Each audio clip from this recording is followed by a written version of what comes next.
Hello everyone, it's Aaron McGrew here, and this is my Draw My Life video.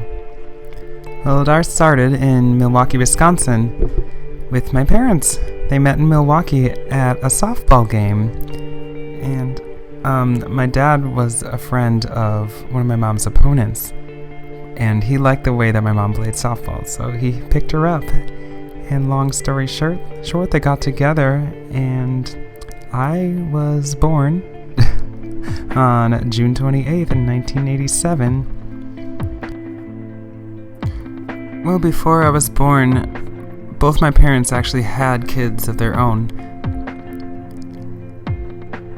My mom had Kyle. He's probably about 5 years older than me, and then my dad also had two daughters, Lonnie and Lisa, but one of them actually had two daughters before I was born.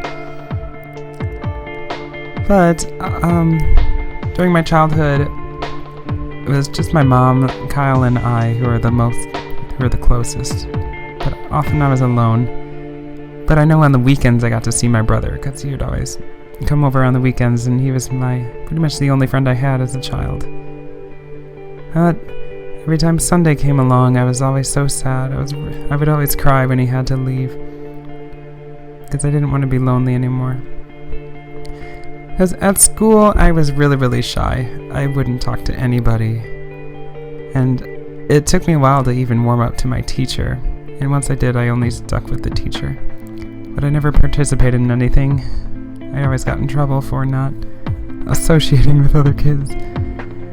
But as I grew older, I started to realize that I was different. And I didn't fit in with any of the other boys. It was always the girls that took me in and felt compassionate for me. So I always stuck with the girls and played with the girls. And we became good friends.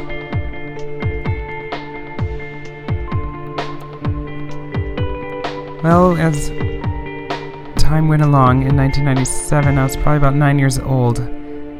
My parents and we decided to move to more of the suburban area. Because the school I went to, the kids were somewhat mean to me. But once we moved out of the ghetto, I moved to a much happier school. And I was more happier to be there.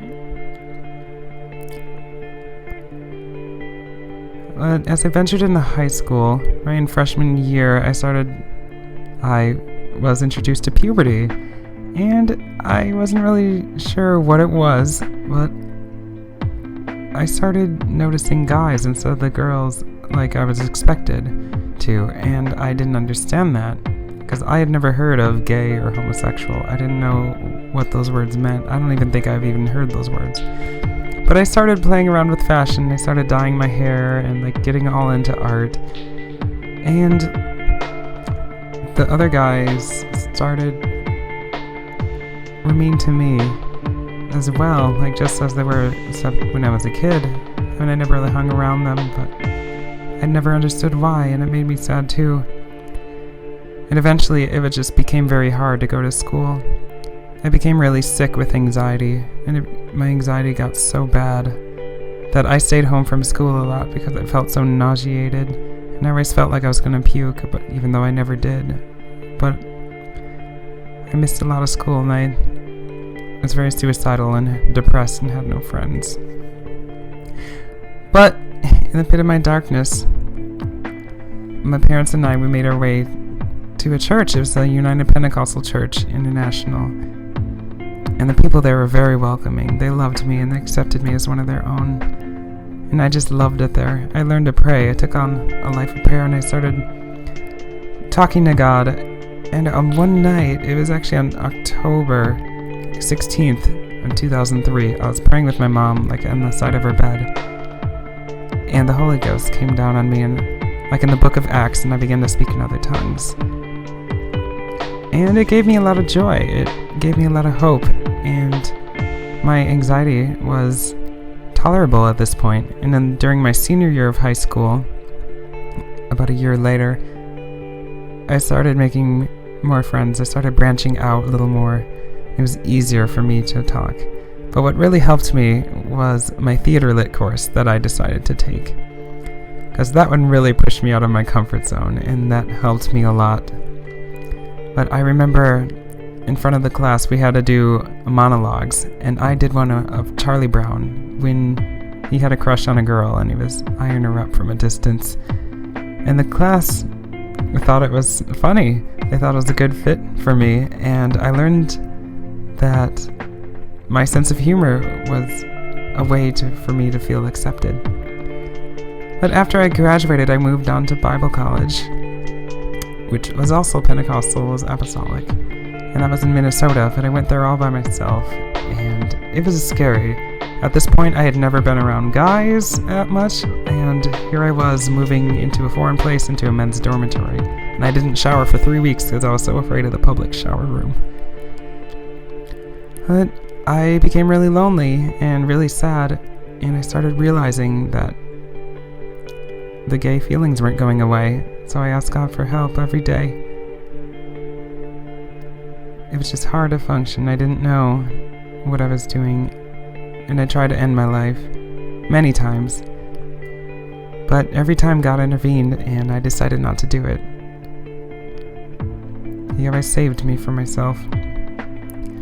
But I remember with hard years of Bible college, during my last year, I met a friend. He was actually really close. I got a little too close to him. I developed a little bit of a crush on him, and I didn't know what else to do. And he was kind of weirded out by that, and it broke me. And I became suicidal again because I didn't know how to handle myself. But after I graduated, I decided to move on. I became the choir director of the church that I was a part of earlier, and that really helped me out of my darkness.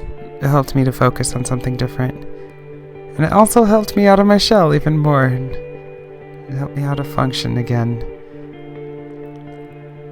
Eventually, I became the assistant music director. But at this point in my life, I'm just praying. Lord, just have your way in me. I've just been taking one step at a time, trying to learn where I am next. Because I don't know what's ahead of me, but baby steps, I can just keep moving forward. And I don't really know exactly what I'm doing as far as where everything is going in my life, but I just put my hopes and dreams in them, and that's all I really have. And that's all I really need. Coming up from here, from down yonder way. Come here. Come here and love me.